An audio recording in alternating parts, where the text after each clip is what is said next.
This Torah class is brought to you by TorahAnytime.com. Okay, and now we are on Torah Anytime also. So we got it all covered. Okay, so today, first of all, I was walking in the Five Towns last night and I met Rabbi Silverberg's son. Remember his son? Chaim Yehuda? Oh, the cool Anyways, one? yeah, he's the man. Anyway, so he saw me, so, I watched your class, I'd like to sponsor it. So he's sponsoring it tonight. For everyone that needs a shidduch, you guys need to get married? Ellie, it's time, right? Okay, this is for you. And thank you very much. We appreciate it. And when PK walks in, we'll have to thank him too. Okay, you're lucky tonight because I have another wedding coming up. So you're going to have a short class, but every word of Torah counts. So open your page. Come on, take a chumash. Who doesn't have one? Ellie, take a chumash. Page 861, Parshas Balak. Parshas Balak. You know what the story's about? In this week's parasha, Bilam, one of the great Gentile prophets, are hired to curse the Jews.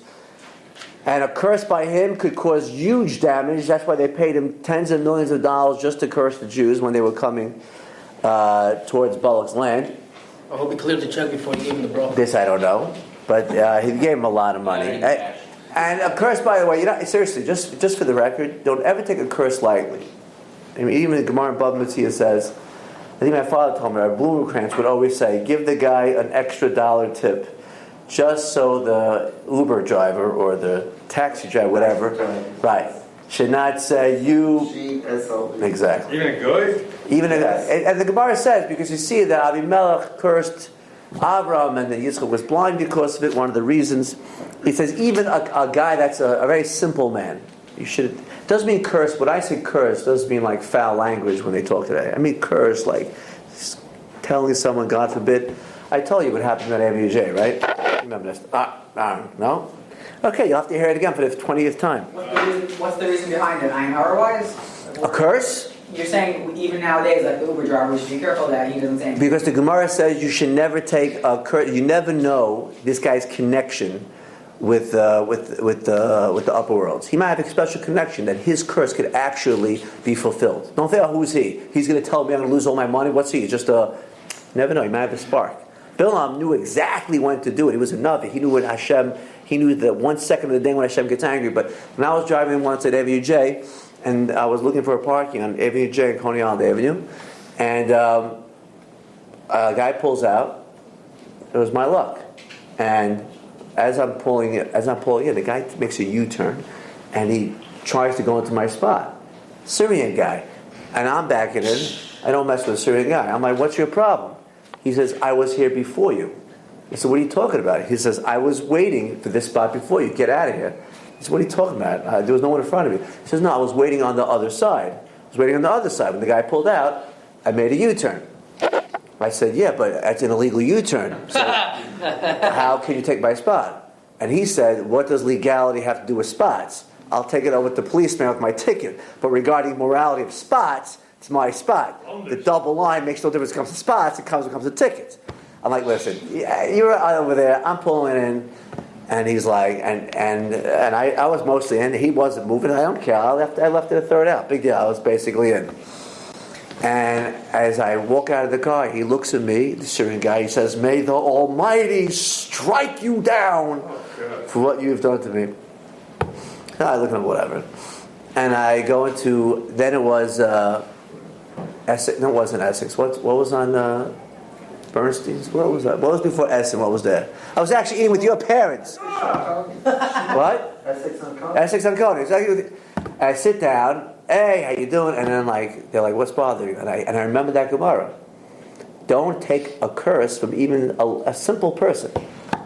So I said, I just got cursed. He was somebody. He didn't have yarmulke. He was Jew, and so what? You never know. No, Bilam was in Russia. I ran back, and the guy's still sitting there. I thought he was going to key my car. Who knows what he's going to do? Yeah, I don't know. He's just still. So I run over to him and knock on his window. He goes, "Yes." I said, "I was thinking about it." I said, "I'll make you a deal. I'll give you the spot, but you got to take off that curse." He looks at me like I'm crazy, starts laughing. He's like, it's okay. I'm just waiting for somebody, so I'll just wait here, double parked. It's okay. I take it off. I said, okay, take it. Okay, right back. Okay, right back in. Right? Because it's not a joke. You see, and Bilam, forget about it. So on page 861, it says, Bilam. Anybody can hustle you for anything. Oh, if you could. Nobody we know. Yeah, don't go around cursing people and start, I'm going to curse you. Anyways, page 859, before we turn the page. Bilam arose in the morning and saddled his donkey and went with the officers of Moab. So Bilam himself, Bilam, the multi-millionaire, can you imagine? He didn't do it with the servant. He took his own donkey, saddled his own donkey, even though he could have had his chauffeur do it to all his servants. What does Rashi say? On verse 21, bottom of 860, the sages describe Bilam's enthusiasm. Hatred causes people to violate norms of conduct. Surely it was not fitting for a man of Bilam's stature to saddle his own donkey. But he hated Israel so much that he did not let dignity stand in his way, and even got up early in the morning to do it. God said, "Wicked one, the Jewish forefather Abraham preceded you, for he got up even earlier and saddled his own donkey to do my will and to take his beloved Isaac to the slaughter." So Hashem puts it back. He says, "Oh yeah, you think you're saddling your donkey? There was a father, he was bigger than you, and he saddled his donkey. I told him to go Shech Yitzchak, and he did it on his own." Who's Bilam? Where is he from? It says over here, I was actually looking today because I couldn't just say it was Midian. All it says Bilam was the son of Peor. He was in Peor, a place called Peor, in Peor. So what happens? The question is, what is Hashem doing? What does this mean? He saddled his donkey. Hashem says, "Oh yeah, I also have someone that saddled their donkey." It's like a nice response, but what message is Rashi trying to convey? Like what? We have one up on you, so we also have donkey saddlers. You'll never be able to curse the Jews. You can't curse the Jews because we have a bigger saddle. We have the same. Okay, it's a good question. Maybe that's the reason.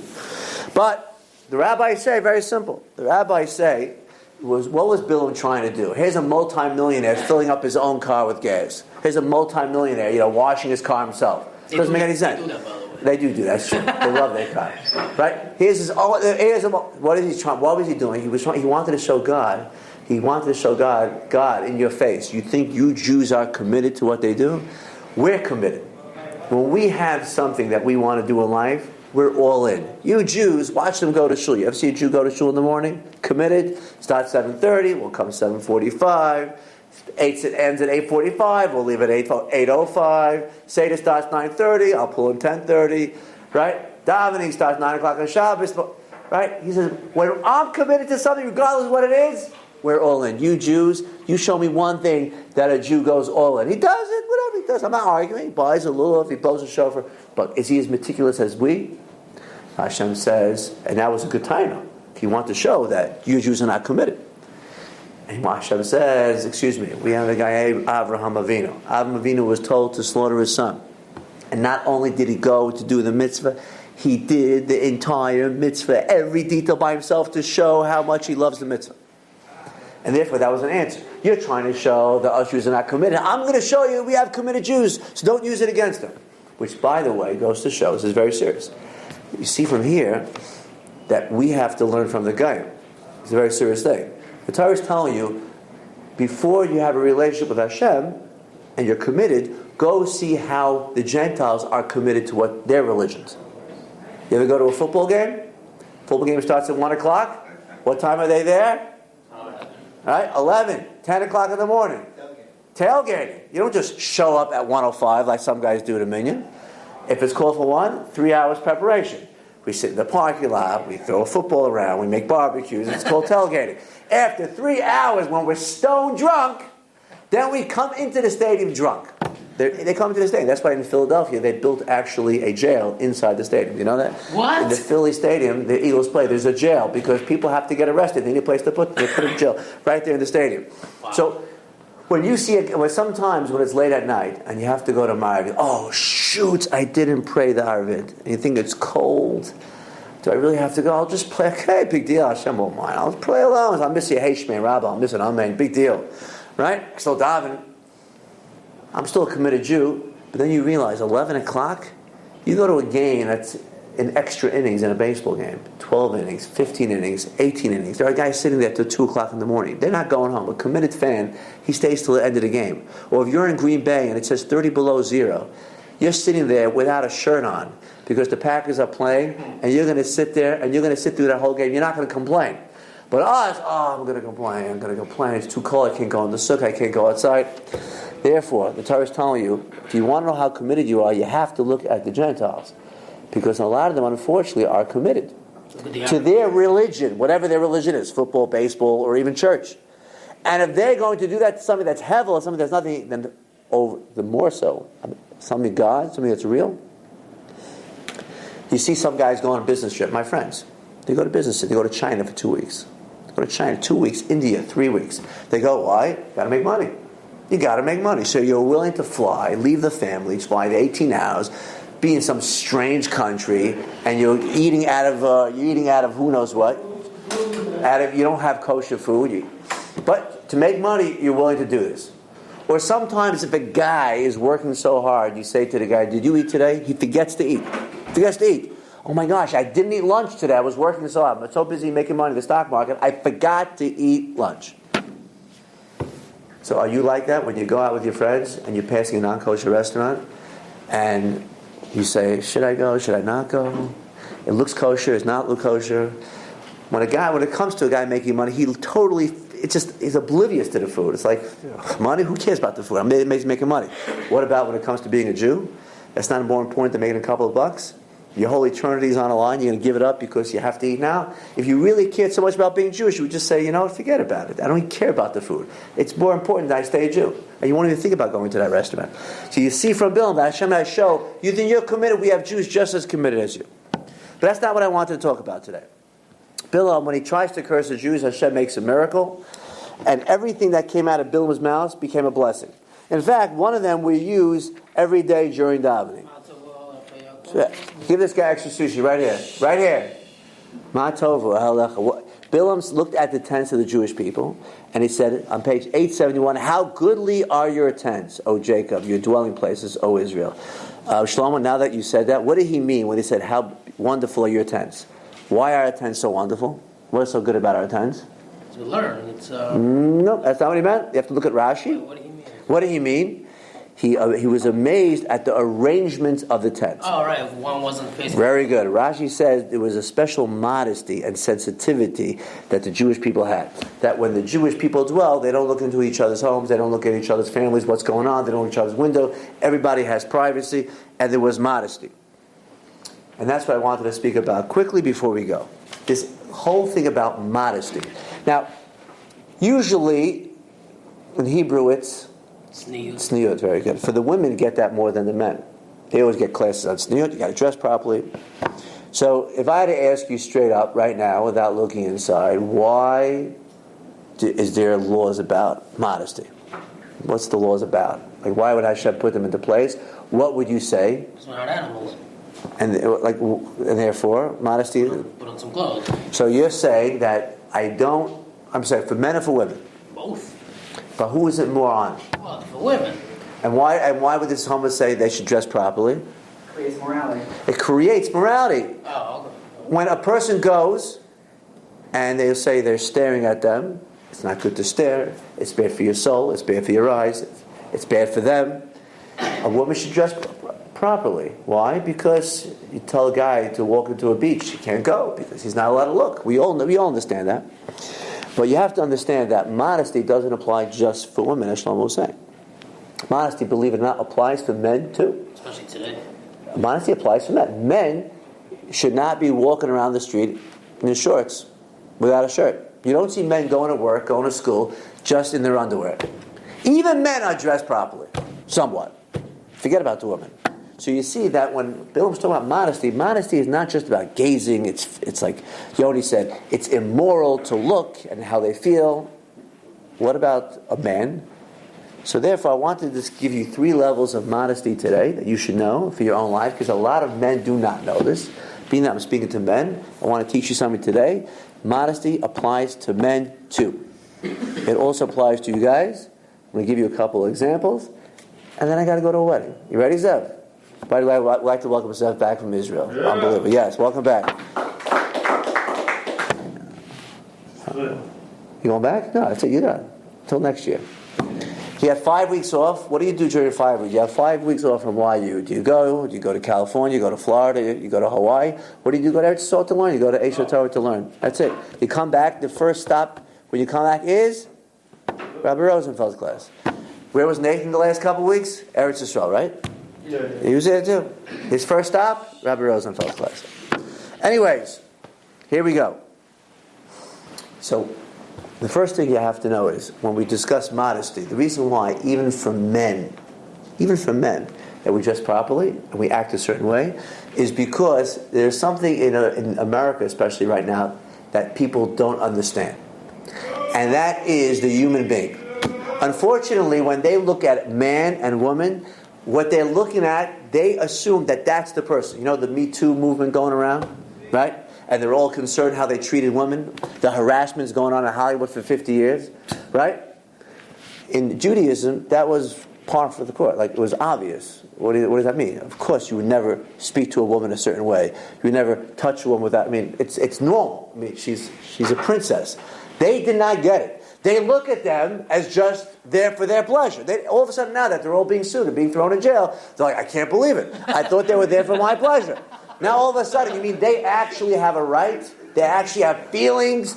They actually could... They're shocked. They're shocked. And now this Nebuch, this Jew, is being defended by Ben Brafman because they're suing him for everything. He might end up in jail. Harvey Weinstein. Right? He's being defended. And this was normal for 30 years. All of a sudden it came out, what you're doing is not normal. Why? Because what they don't know is, and this is what we always try to preach in this class, even though we're all walking around looking in the mirror every day, we put on a nice suit, brush our hair, fix our tie, make sure the collars are good, pants are not tight, everything's great. The fact of the matter is that everything you're looking at is not you. You have to know that. You have to know that for a fact. Everything you look in the mirror is not you. It's not you. What's you when you look in the mirror? Anybody know what you is? Neshama. Your soul. We all know that.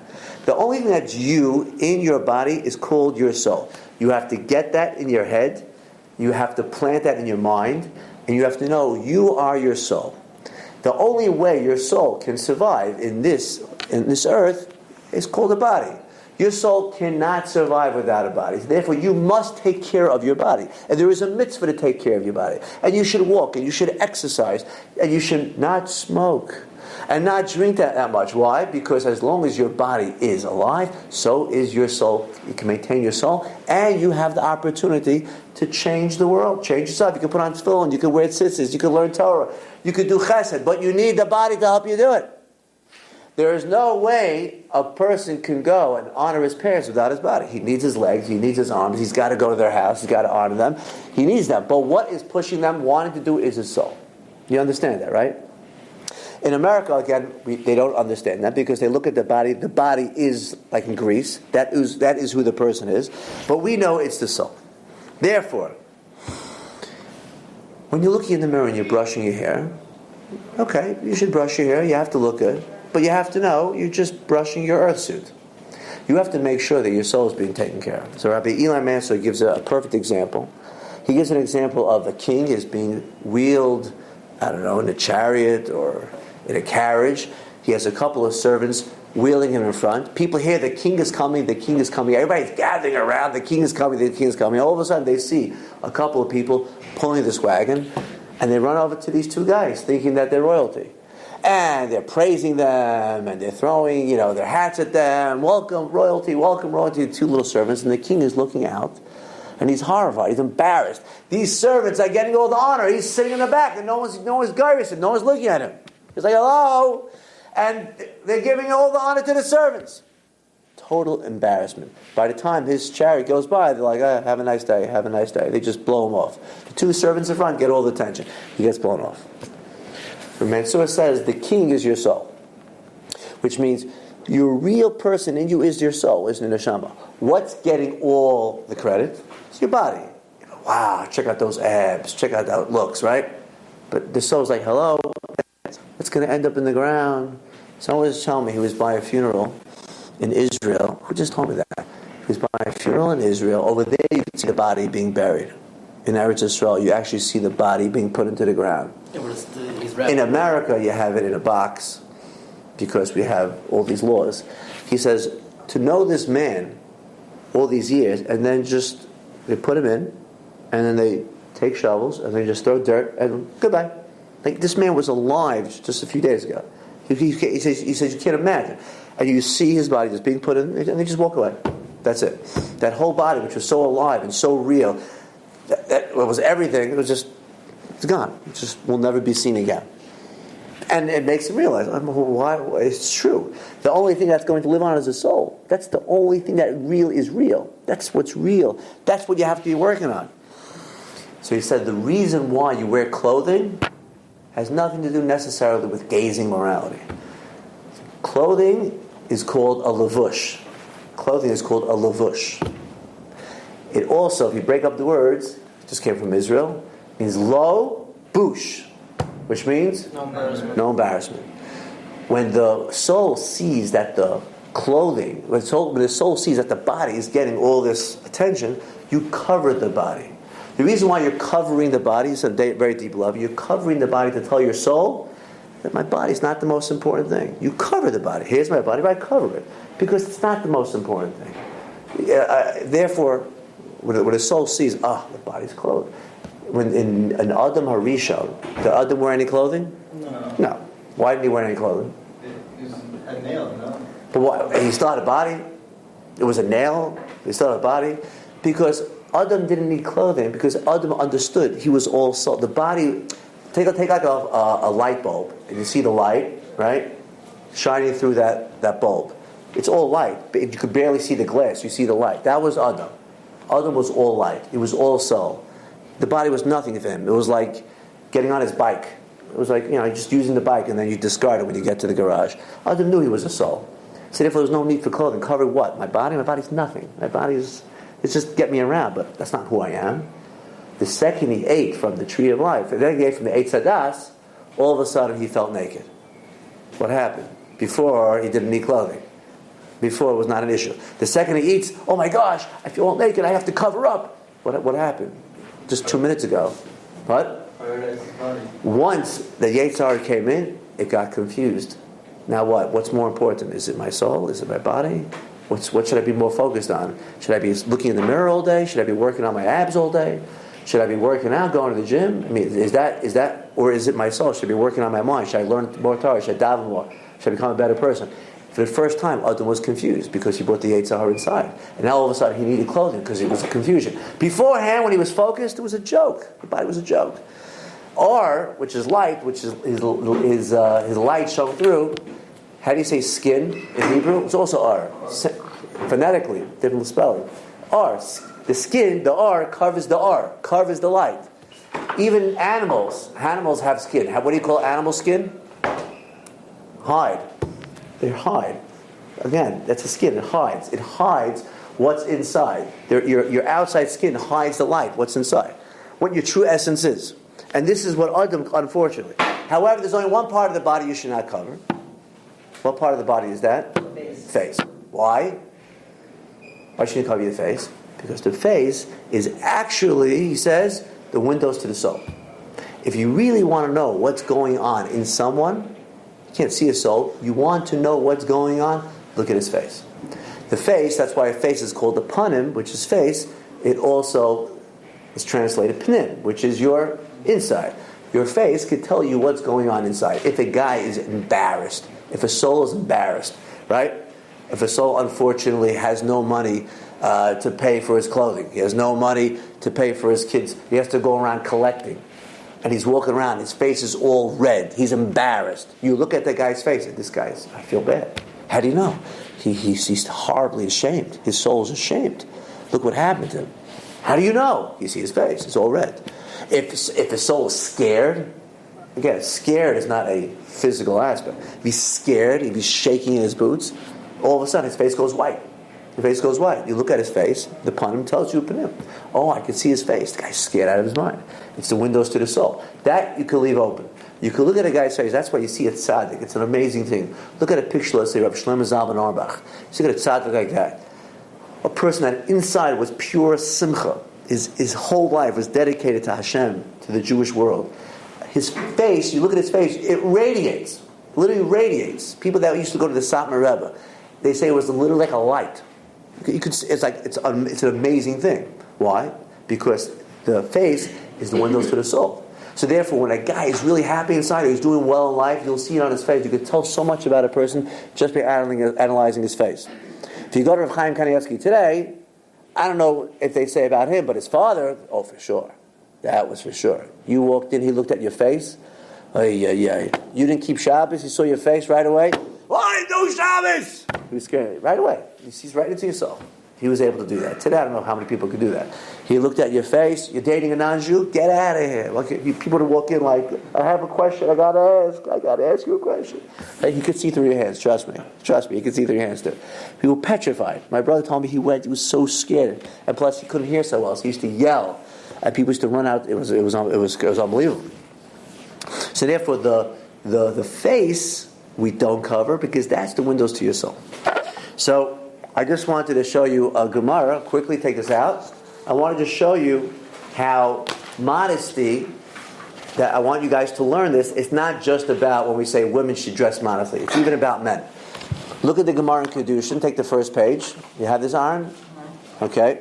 It says, we'll start from the top, just as an intro. Anyone not involved either in the study of Scripture or Mishnah or in the practice of ethical behavior is not a member of society. That's a continuation of the last Gemara. Rabbi Yochanan said, and he's disqualified from giving testimony in court. Okay, here we go. The rabbis taught in the Brisa, someone who eats in the street, harei zeh domeh lekelev, is like a dog. V'yesh amr, some say he is even disqualified from giving testimony in court. Someone that eats in the street, you see a guy eating, taking it. Someone will say, Rabbi, come on, coffee today is not counted. It's normal to eat coffee. You're supposed to drink coffee. I don't know today's eating laws, right? I'm just telling you what the Gemara says. You see a guy walking in the street eating a sandwich, you say he is compared to a dog. A dog? He's wearing a yarmulke, right? He's wearing a yarmulke. What's the big deal? Famous story about Victor Miller, when on King's Highway, when there was a guy, a Jewish guy, walking around eating a sandwich, right? And it seems like the way the story went, the guy was asking someone, is there a bathroom in your store that I can use? And Rabbi Miller says, use the hydrant. And he looked at him. He says, what? What did you say? Use the hydrant. So how can you say that, Rabbi? You use the hydrant? What do you? He says, I'm just saying the Gemara. You eat like that, you're compared to a dog. Use the hydrant. Why do you have to go into the store? Right? When you go to see that, it's unbelievable that modesty is not always about a person has to have self-respect. If you knew who you were, if you knew you were a soul, if you knew you're not just your fingers and your knees and your... unfortunately, again, you live in America, so it's all about the body. I can't blame you. But if you knew who you were, you would be embarrassed to walk eating like that. So, you know who I am? I have a piece of God. I'm going to sit like a mensch and sit down and enjoy my food. I'm not going to walk around like that. I'm a piece of God. A piece of God would not do that. Yeah, if you think they teach you today you're a chimpanzee. Okay, so if you went to school, they taught you your grandfather was a chimpanzee. A chimpanzee is allowed to walk on the street and eat. Why can't I? So you can't blame them.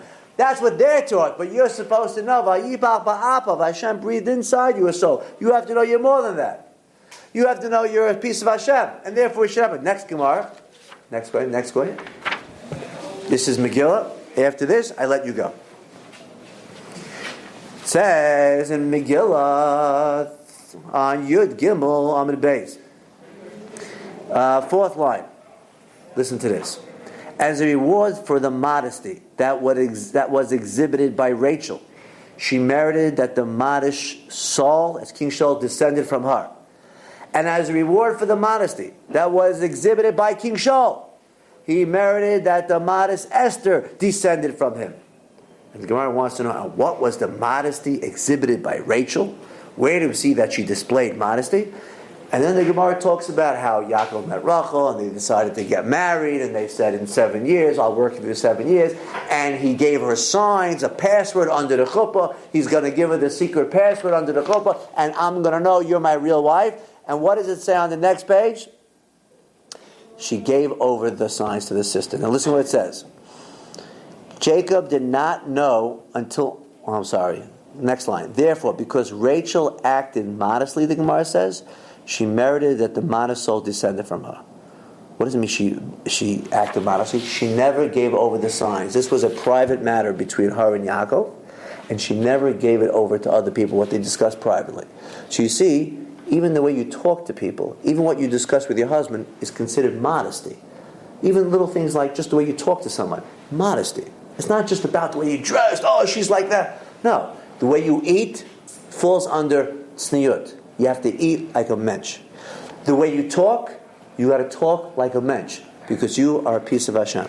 And you can't just say, well, this is what everybody does. Yes, I understand. When you're driving in the street and people you could be sure when you hear a car from 2 blocks away and your entire house is shaking from the bass coming boom, boom, boom, boom, boom, I guarantee when the car pulls up, you're not going to see a businessman in a 3-piece suit, a doctor or an attorney sitting there in front of the car going on a case. Guarantee. Maybe that doctor over there. But that's it. You're not going to see that. Why? Because you know, the guy in there obviously does not know who he is. The guy in there thinks his life is just about his, just scream out to the world, I'm here! Right? Look at me! That's what it's about. He ups the radio when he gets in. He pulls down the windows. And he goes, look at me! Look at you, right? His tattoos, his chains, his bling. That's who I am. Anybody that has self-respect, all of a sudden, he pulls up the windows, he drives, puts on the music lightly, and he's going. Why? What does that mean? You know who I am? You raise your hand? Yeah, what if you just don't have the time for the eating properly on the table? And you have to just walk in the street and If you don't have the time, what I would recommend is you find a little chair to the side, you sit down into the corner, and you eat. You don't have to be walking and eating. I don't believe anybody has to. Wherever you're going, you could always wait 2 minutes to find where you're going. Now, the question is, if once I find my seat on my bus, is that considered public, or I'm sitting already, I'm sitting like a bench, and now, that's a good question. Call me when you're on the bus next time. We'll see. I'm already sitting, I'm down, I'm sitting, my suitcase is down. But you know what I'm talking about. And by the way, anybody that you respect, any person that you look up to, any surgeon, you'll be shocked if he was walking around like this, walking around the hall. You'd be shocked. My surgeon? Now, unfortunately, the presidency these days has gotten so low that we've even lost any, honor to him. It used to be a president would only be seen in a suit and a tie, and no one would say a word. Today, you open any show and they're just mocking him like he's a clown. And even before this president. So it's very hard to find, to believe anybody has any quality to them when you're ripping your own president. And forget about Trump. Even Obama, what they used to do to him. And even Bush before that. So therefore, the Gemara says, and we'll end with this. Gemara Chagiga says that there are 6 things that men are compared to. 3 of them to an angel, and 3 of them to an animal. 3 of them to an angel, and 3 of them to an animal. What are the 3 things we are compared to an animal? In what 3 ways? We're compared to an animal with going to the bathroom. We're compared to an animal with eating and intimacy. Those 3 things we're like an animal. Those 3 things, eating, intimacy, and going to the bathroom, believe it or not, are the 3 things where the Gemara talks about, halacha talks about the laws of tzniut. Those 3 things that you acting in an animal way, we cover up to show that's not who we are. Those 3 things that we do like an animal, the halachas kick in, you have to cover up. I'm not going to give you halachas about going to the bathroom, but it's amazing. For the first time, you say, well, I went to the bathroom and I said a bracha, asher yatzar. I did a good job, right? I thanked Hashem. Even in the bathroom, I'm not going to go through halachas now, there's actually laws how to behave in the bathroom. Just because you're alone, I'll walk around, I walk out of the shower, I can spend 20 minutes. No. You're walking out of the shower, fine, but cover up. Even when the person with his own wife is actually open the Shulchan Aruch, the holiest Jewish book, you read, even in the privacy of your own home, you have to read.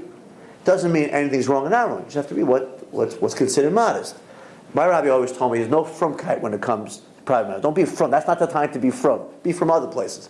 But in general, you have to know there are laws of modesty. Laws of modesty when it comes to that. You should just know it's not a free-for-all. Life is not a free-for-all. And eating, as we saw in the Gemara. You saw that Rachel, the way she was talking to Yaakov, is governed by modesty. You see the Gemara about the way someone eats in the street. And going to the bathroom, like the sages say, if there wasn't a Torah, you could learn tznius of going to the bathroom from a cat. Even a cat goes privately, he makes a little hole, goes to the bathroom over there, just doesn't go anywhere. Dogs don't understand that. A cat understands. Even when I go to a bathroom, I have to be modest.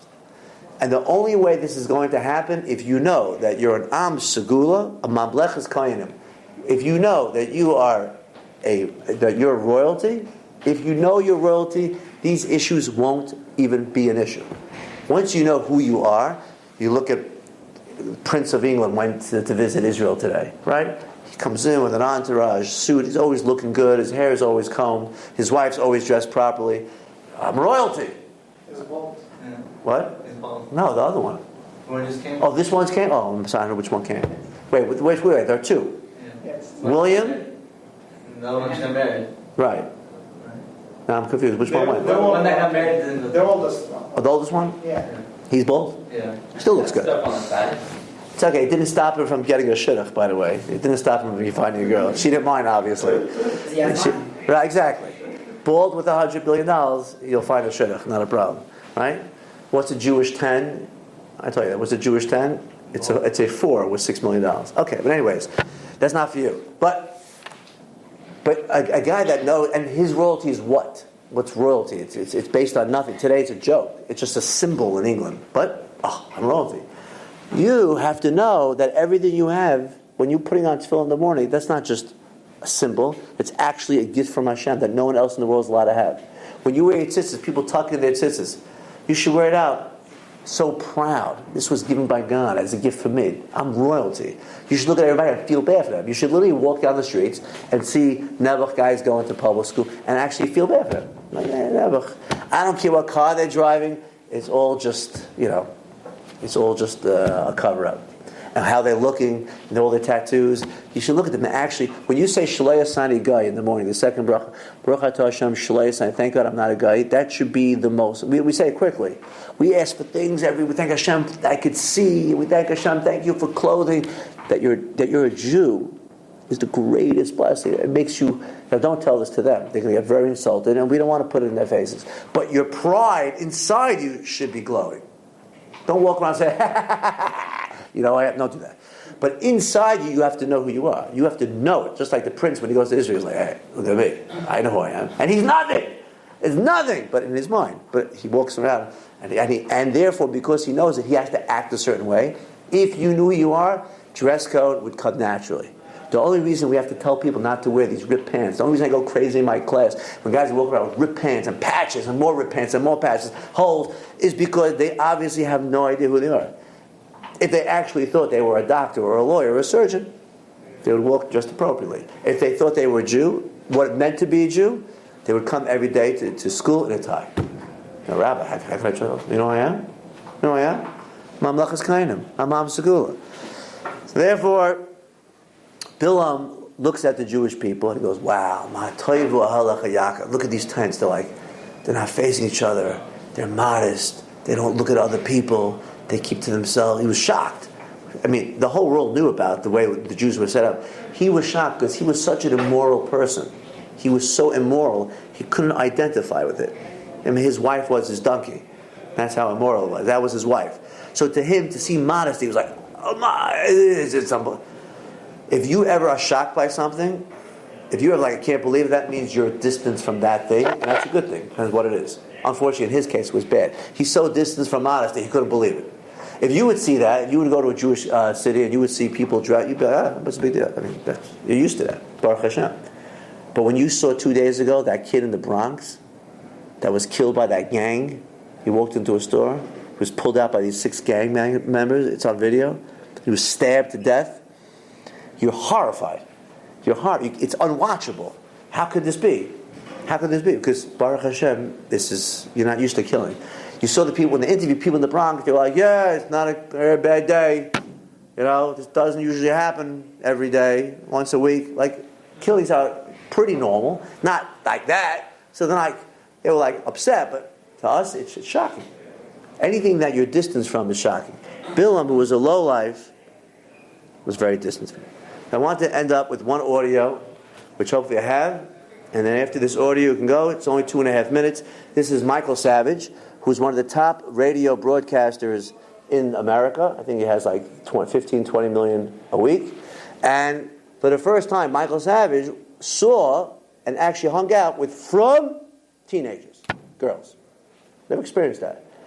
You go to shul, you see from girls, from guys, nobody. But he is not used to it. And the first time he went, and he saw them, and he spoke to them. Give me 2 minutes if you could hear it. Hopefully it'll be loud enough. But Michael Savage observed when he saw this. I went to a religious service. Actually, it was a religious dinner before a service. I'm not into the service as much as the dinner. So I was there, and they had a group of young girls, 16, 17 years old, who were camp counselors in there. They were the sweetest young girls I had seen. When you're around purity like that, you can feel it. And I sat there and I ate, and when I was leaving, I said something to these young girls. I don't have the time right now. I'm compressed. I can't compress what I said to them. But I want to share with you what I said to these religious young girls. So I go to this religious dinner Friday night. There were about 10 girls, 16, 17, camp counselors. They're all pure. These girls are not even allowed to date boys until they're ready to marry them. I don't know if you know anything about worlds like that. They're unlike children that you know. These people live in another world. You might say a backward world, a Puritan world. I say God bless them. Anyway, so I sat through the dinner, this and that. As I was leaving, I went over to the young ladies, and many of them, by the way, had grown up in New York listening to this show since the time they were 5, 6, 7 years old. Either their father had listened to it. They're not allowed to watch television, by the way, in this group. They cannot watch television because it's known to be such vile imagery that they're not allowed to. So I said, but you're allowed to listen to radio. I said, why? And they explained the difference between radio and TV and blah, blah, blah. So they said, I've been listening to you since I'm 8 or 5 or 7, and now I'm 17, and it's amazing to meet you and this and that. So they loved my voice, and I said, girls, I said very nicely, I said, when you look around in the world, you see beautiful clothing, you see beautiful jewelry, you see beautiful cars, you see shoes that cost $5,000 a pair. You see the girls from Hollywood looking so elegant and so gorgeous. I said, but do you ask yourself why most all of them end up in alcohol or drug rehab, and they can't even complete a course in alcohol or drug rehabilitation? That they're continuously in rehab. It's because their souls are screaming out for what you have. I said, you may not have the cars and the jewelry and the clothing, but you have something that those girls in America are dying for, and that's something that is forever lost to them, and that's God. I said, what you have inside of you is the kingdom of God is inside you. Now, I can feel it in them. I want to tell you, when you're around people who are really living that world, I don't care what the religion is, when they are invested in God, and God is invested in them, and I don't want to get too preachy, I'm just telling you, this is a fact of reality as sure as I'm sitting here. I know many of you are materialists, and you can't even follow what I'm saying, because you don't believe that the spiritual world exists or that it can exist. I see it when it exists. So I said to them, what you have inside of you is what they want, and they can't get it. And that's why they're always reaching to fill themselves with drugs or alcohol or partying or whatever. And that's all I said. Just remember that you have what they want. And I left it at that. I didn't say so therefore anything. Whether they really heard me, they're just young girls, I don't really know. I hope they did. I hope if they're listening to the show today, that they recognize I was speaking from one soul to another. So you see that he was impressed. Why? Here they're dressed properly and simple, but he could see that there's a soul. The rest of the world, it's all glamour, it's all the outside, it's all the body. But like you said, because you're just into the body, where's that going to end up? Your soul, which is crying for something, gets no nourishment, and you end up in alcohol. You have to find something because you're going to be miserable. And here's I don't know if he's Jewish or non-Jew, he recognized himself. So therefore, I got to run to a wedding, take this lesson we learned, get modest, not just inside, outside, all the aspects of your life. And it starts by what? By knowing you are. Even Bilam said, how beautiful are your tents, O Israel. Thank you very much. And we'd like to thank again for the sponsors. I'd like to thank Chaim Yehuda Silberg and PK for sponsoring. Have a great day. You've just experienced another Torah class brought to you by TorahAnytime.com.